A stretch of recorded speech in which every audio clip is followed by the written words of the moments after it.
Halo teman buku semuanya, balik lagi di channel Teman Buku. Dan kali ini aku mau nge-review sebuah buku historical fiction dari penulis Panca Jav yang judulnya itu Di Antara Lumpur Mainanku Hilang. Ini dia bukunya.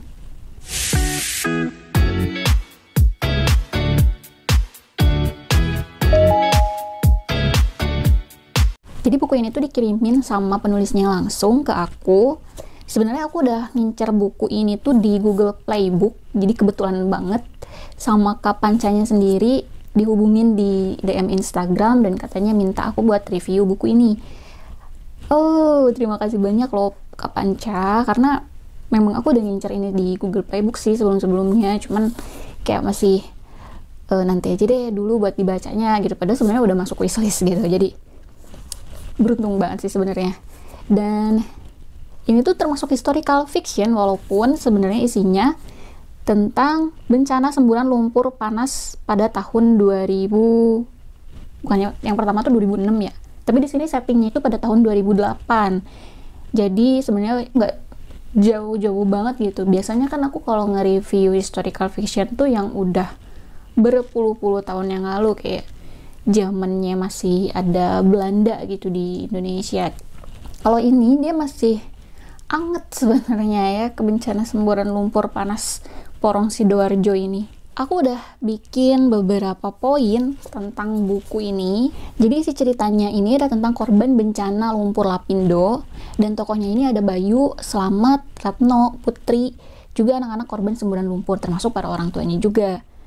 Mereka ini kayak saling bekerja sama menghadapi kemelut kehidupan dan memaksa mereka, ya bocah-bocah ini, untuk bersikap dewasa.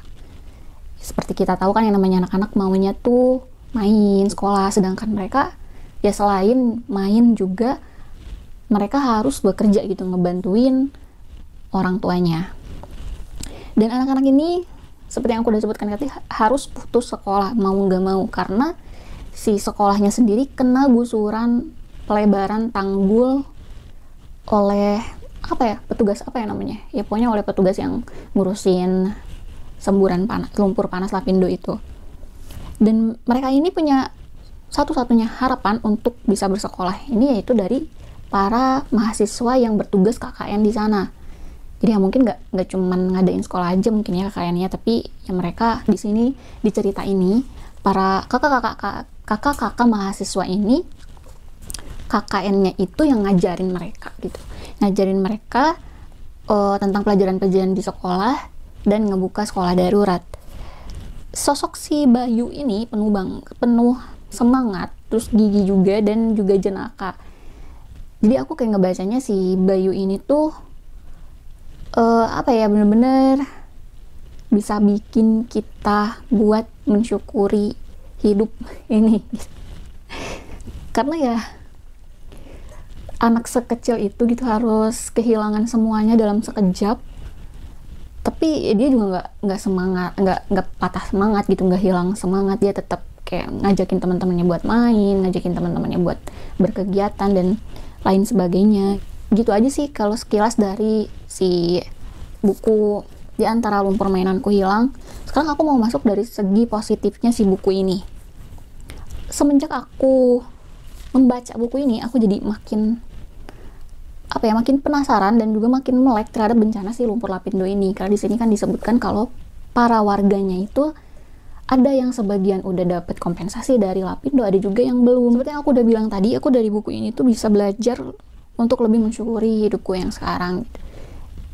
Dan gara-gara buku ini juga aku jadi tiap malam tuh kayak ngeliatin kamar gitu. Oh, aku masih ada di dalam kamarku, nyaman, tidur dengan nyaman. Dan aku juga jadi kayak ngebayangin kalau para korban bencana lumpur Lapindo ini, kalau misalkan dihitung prosentase ya antara 1 sampai 100, mereka tuh 70%-nya itu lebih membutuhkan makanan gitu dibandingkan bantuan hal lainnya kayak buku-buku pelajaran gitu. Terus apalagi ya, baju. Karena di sini tuh kayak disebutin kalau ada satu tempat yang dikhususkan untuk, mungkin dikhususkan kayak buat gudang gitu ya, dan isinya tuh buku numpuk sampai numpuk banget gitu ke atas. dan entah apa lagi gitu yang ada di situ. Aku sih ngebayanginnya kayaknya nggak cuma buku sih yang ada di situ tuh. Walaupun ini sebenarnya fiksi karena si tokoh-tokohnya sendiri fiksi, tapi kan ngambil latar tempat kejadian dan peristiwa yang benar-benar nyata gitu. Itu aja sih nilai positif yang aku dapat dari buku ini. Dan sekarang masuk ke hal negatifnya. Jadi bukan berarti buku ini jelek ya. Di buku ini tuh sebenarnya nggak ada konflik yang berarti. Maksudnya tuh kayak drama banget gitu, nggak ada. Jadi bener-bener pure gini loh kehidupan para korban lumpur Lapindo tuh kayak gini. Kayak gitu. Dan di sini tuh sebenarnya full menceritakan kisah Bayu dari tahun kedua semburan lumpur panas sampai ke tahun kelima. Jadi kisahnya Bayu dan teman-temannya. Terus yang aku agak kok ini sih oke. Agak buram, tiba-tiba jadi buram, fokusnya tiba-tiba hilang. Oke, jadi ada satu yang menurut aku ini miss dan bikin pembaca jadi bingung. Jadi ada satu paragraf yang dia itu sebenarnya harusnya dibikin paragraf yang berbeda gitu, karena dalam satu paragraf itu tuh Bayu lagi flashback ke 1 tahun ke belakang, tapi karena nggak ada jeda, jadi aku tuh kayak ngebacanya terus aja. Terus tiba-tiba di akhir ada dialog, lamunanku setahun yang lalu. Ini dari kapan? Jadi aku agak bingung tuh, sampai aku harus balik lagi nyari ini tuh sebenarnya dari kapan nih si Bayu ngelamunnya gitu, flashbacknya tuh sejak kapan.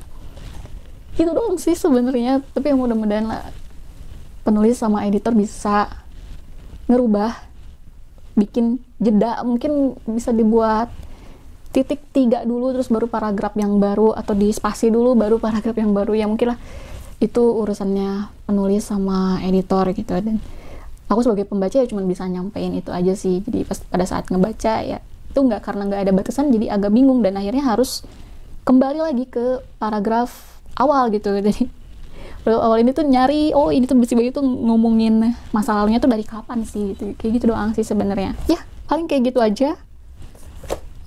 Ini aku kayaknya tadi lupa nyebutin kalau ini diterbitkan oleh Stiletto. Stiletto ini adalah penerbit indie dan memang aku suka banget sih sama buku-bukunya terbitan Stiletto. Dan ini aku rekomendasiin banget buat teman-teman yang memang suka sama genre fiksi sejarah atau historical fiction dan yang ingin membayangkan apa yang dirasakan oleh Bayu yang merupakan sosok dari si korban bencana lumpur ini. Karena ya sebenarnya kalau aku lihat di berita ada fakta-fakta yang cocok gitu, kayak mereka korban semburan lumpur di sana itu jadi pemandu wisata lumpur gitu kerjanya. Dana bantuan dikurangin itu bener. Terus dana kompensasi belum merata itu bener. Jadi menurutku kayak ini untuk kejadian peristiwa dan kondisi ini mirip. Tapi mungkin kalau untuk tokoh-tokohnya sendiri dan konflik antar tokohnya itu aku nggak bisa bilang mirip sih, karena nggak ada artikel yang menyebutkan ke situ.